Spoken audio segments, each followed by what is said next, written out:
Hey YouTube, do your hands ever get sweaty while playing Super Smash Bros?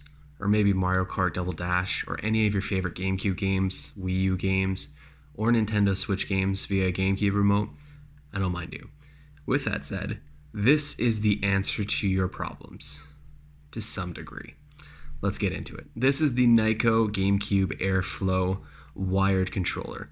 Now, as you can see, it has a fan built in here on the back, which then blows air out through all of these holes here on the sides and on the front. Now, what does that mean? It means while you're holding this remote, it's going to blow constant air, colder air, on your hands and help keep your hands cool and refreshed while gaming for hours on end. Now, I know that sounds great, and in practice, it's pretty cool, but it does have some quirks. So first, let's get into the controller, the buttons, the build quality, all of that, and then we will discuss the main feature behind it. Now, some of you might have noticed that this is the standard GameCube layout because it is a GameCube remote. So with that said, these buttons here all function fine. Now, mine has a little bit of a mushy A button, but with that said, it is perfectly fine overall and can actually even be used for Smash. The start button is a nice little triangle symbol here instead of the little round button in the middle, which I genuinely prefer. The C-stick functions perfectly fine. The D-pad is, it's only okay at best, I guess. It's not great, but truth be told, off the top of my head, I can't really even think of a game on GameCube that I really even use the D-pad for. Now, here's the biggest issue with the remote, the analog stick. As you can see, even on mine here, it's starting to peel off. This is the second remote of the GameCube Nyko Airflo that I've owned, and both of them have had this exact issue. In fact, on my first remote, this analog top came off, and also so did the C-stick. So the build quality and the longevity of this remote is highly questionable. So if you're thinking about getting it in hopes of using it for the next 10 years, I mean, if it works out for you, that's great. If it doesn't, you've been warned. With that said, once this came off on my other remote, I just bought another attachment nub analog cover off Amazon for like $3 and then just slapped it on and it was perfectly fine. Now, up top here, you have the pressure sensitive L and R triggers, which is great. So if you want to increase and decrease speed in some games by essentially, if you're accelerating in, for example, Need for Speed on the GameCube, the harder you're pressing R, the faster your car is going to go. Now, with that said, it is a pretty big controller. I have some pretty fat hands. I like that, though, because I have bigger hands.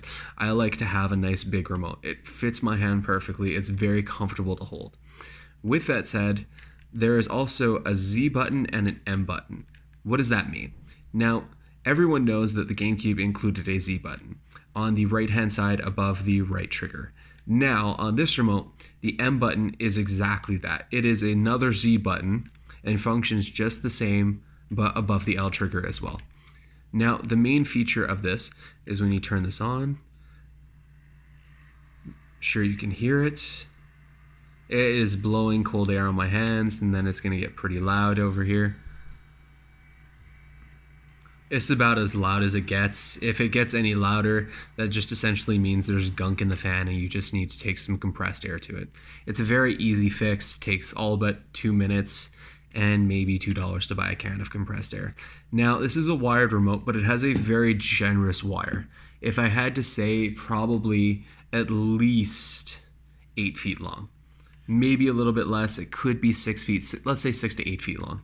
It is a very generous amount of cabling for the remote, and overall, it is just a fantastic controller. Now, my quirks with it. When you are using it to cool off your hands and maintain good airflow on your hands while you're holding it, notice that it blows air here, here, here, here, here, and here. So, essentially, your palms are going to be kept cold, and part of your thumb. Now, this thumb here is not receiving any air, and your 2 index fingers are not receiving any air. Now, because of this, the different temperatures within your hand, I have found that it causes my hands to actually produce more sweat than without. So, is it worth the premium you may pay to find this product? That's totally your call. Overall, I very much enjoy using this remote. I intentionally went out of my way to get a second one because of how much I enjoyed the first one. So I would say that I recommend it. However, if you're solely buying this for the thought of playing Smash and you don't want to replace the analog nub over here, then consider a standard GameCube remote because the longevity of that is not going to be in question, whereas this is definitely going to break. I really hope you enjoyed this video. Thanks so much for watching. Don't forget to like the video and subscribe below to be notified upon future release of all quality content. Thanks so much.